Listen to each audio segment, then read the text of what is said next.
The crowded airport terminal buzzed with the usual chaos of holiday travel. Families rushed past with oversized luggage, children cried, and announcements echoed overhead.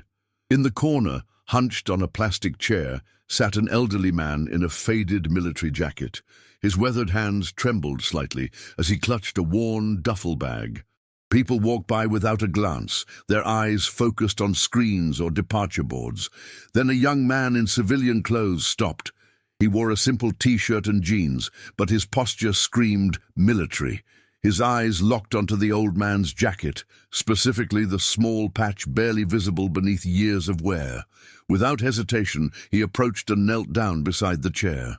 "Master Chief Peterson," he whispered, his voice filled with reverence.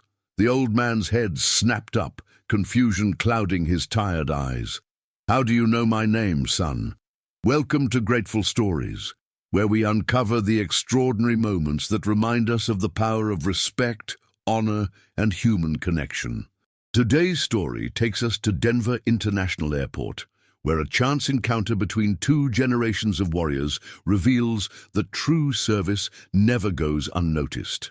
Let's uncover what really happened on that December evening when Staff Sergeant Jake Morrison recognized a legend sitting alone in a crowded terminal. Master Chief William Peterson had served 32 years in the Navy.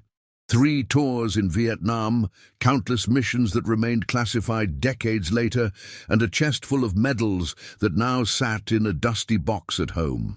He'd trained hundreds of sailors, saved lives, and earned the respect of every man who served under him. But that was 40 years ago. Now, at 78, he was traveling to Phoenix to spend Christmas with his daughter. His wife of 50 years had passed 6 months earlier, and the house felt too empty. The flight had been delayed 3 hours, and his arthritis was acting up. Nobody seemed to care about the old man taking up space in the busy terminal. Jake Morrison was on his way home from a classified mission. The 28-year-old Navy SEAL had been deployed for 8 months, and all he wanted was to surprise his family for Christmas. As he walked through the terminal, his trained eyes automatically scanned faces and details. That's when he spotted the patch. It was faded, nearly invisible, but Jake knew exactly what it was. The trident insignia of the Navy SEALs, but this one was different. This was the original design, the one worn by the first generation of SEALs in Vietnam. Jake had only seen it in history books and museums. His grandfather had told him stories about the original frogmen, the legends who paved the way for modern special operations. One name had always stood out in those stories: Master Chief William Peterson, the man who'd revolutionized underwater demolitions training and saved an entire platoon during the Tet Offensive. Jake's hands shook as he pulled out his phone and quickly searched military records. There it was. Master Chief William Peterson, retired, age 78, last known address in Colorado Springs. The man sitting alone in the airport wasn't just any veteran, he was living history. "Master Chief, I'm Staff Sergeant Jake Morrison, SEAL Team 6. My grandfather served under you in Coronado in 1975. Chief Morrison, Bobby Morrison." The old man's eyes widened. Bobby Morrison. That kid could swim like a fish but couldn't tie a proper knot to save his life. A smile creased his weathered face. "You have his eyes, son." Jake felt his throat tighten. His grandfather had passed 5 years earlier, but he'd never stopped talking about the Master Chief who'd pushed him to be better, who'd believed in him when nobody else did. "Sir, with your permission, I'd like to upgrade your seat to first class. It's the least I can do." Master Chief Peterson waved a dismissive hand. "Son, I've been sitting in worse places than this for 7 decades. Don't worry about an old salt like me." But Jake wasn't taking no for an answer. He approached the gate agent and quietly explained the situation. Within minutes, the Master Chief was being escorted to the front of the plane, and Jake was right beside him. As they boarded, Jake made a decision that would change everything. He pulled out his phone and posted a simple message on social media. "Flying with a true American hero today. Master Chief Peterson, Navy SEAL, served 3 tours in Vietnam. Sometimes legends walk among us unnoticed. The response was immediate and overwhelming. By the time they landed in Phoenix, the post had been shared thousands of times. Veterans from across the country were commenting, sharing their own stories of Master Chief Peterson's impact on their lives. Active duty SEALs were posting photos of the old training manuals he'd written, still used in modern instruction. But the real surprise was waiting at the gate in Phoenix. As Master Chief Peterson walked off the plane, he found himself facing a crowd of people. Veterans in dress uniforms, active duty personnel who'd driven hours to be there, and families holding signs that read, "Thank you for your service," and "Welcome home, Master Chief." At the front of the crowd stood a Navy captain, flanked by a color guard holding the American flag. Behind them, Jake could see news crews and reporters, but this wasn't about publicity. This was about respect. "Master Chief Peterson," the captain said, saluting crisply, "on behalf of the United States Navy and every SEAL who has worn the trident, thank you for your service and sacrifice." The old man stood speechless, his eyes filling with tears he'd held back for decades. The crowd erupted in applause that echoed through the entire terminal. Travelers stopped to watch, many pulling out phones to record the moment. Jake stepped forward and handed Master Chief Peterson a small wrapped package. Inside was a new SEAL trident, freshly minted and engraved with a simple message.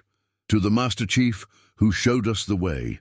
From the SEALs you'll never meet, but who owe you everything." The old man's hands trembled as he read the inscription. "You boys didn't need to do this," he whispered. "Yes, sir, we did," Jake replied. "You see, Master Chief, we've been looking for you for years. The SEAL community has been trying to track down the original instructors, the men who built the foundation we stand on today.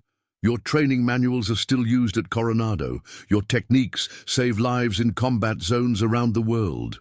You're not just a veteran, sir. You're the reason we exist." The captain stepped forward with another surprise. A formal invitation to the annual SEAL reunion, with full honors and recognition for his contributions to the Special Operations community. Master Chief Peterson looked around at the faces surrounding him. Young warriors who'd sought him out not because they had to, but because they wanted to honor what he'd given to their brotherhood. "40 years ago, I thought my service was forgotten," he said, his voice strong despite his tears. "I thought I was just another old soldier taking up space. But looking at all of you, seeing what you've become, I realize that service never really ends. It lives on in every person you touch, every life you save, every mission you complete." Jake helped the Master Chief to his feet, and together they walked through the airport, followed by the honor guard and dozens of grateful warriors. As they reached the exit, Master Chief Peterson turned to Jake one final time. "Your grandfather would be proud, son, not just of the warrior you've become, but of the man who stops to honor the past while building the future." The Master Chief's daughter was waiting outside, tears streaming down her face as she watched her father receive the recognition he'd never asked for but had always deserved. She hugged Jake tightly, thanking him for giving her father back his dignity and showing her a side of him she'd never fully understood. Jake's simple act of recognition had created a ripple effect that would continue long after that December evening. The story spread across social media, inspiring countless others to look around and notice the heroes walking among them unrecognized. Master Chief Peterson spent his remaining years as an honored guest at military ceremonies and SEAL graduations. He finally got to see how his life's work had influenced generations of warriors, how his dedication to excellence had shaped the most elite fighting force in the world. When he passed peacefully 2 years later, his funeral was attended by hundreds of SEALs, past and present, who came to honor the man who'd shown them what it meant to serve with purpose and pride. Jake Morrison continued his military career, but he never forgot the lesson he learned that day in the airport. Heroes don't always wear their medals on their chest, and legends don't always announce themselves. Sometimes they sit quietly in crowded terminals, carrying their service with humble dignity, waiting for someone to notice their sacrifice. The Master Chief's story became part of SEAL training curriculum, not as military history, but as a reminder that the Brotherhood extends beyond active duty, beyond generations, beyond life itself. This is the power of recognition, the importance of honoring those who came before us, and the understanding that every person we pass might be carrying a story of service and sacrifice that deserves our respect and gratitude. Master Chief Peterson's legacy lives on, not in monuments or museums, but in the hearts and minds of every warrior who learned that true strength comes from lifting others up, and that the greatest honor we can give our heroes is simply remembering their name. In a world that often moves too fast to notice, sometimes all it takes is one person willing to stop, kneel down, and whisper a name to remind us all that some people deserve to be seen, to be honored, and to be remembered for the extraordinary things they've done in service to others.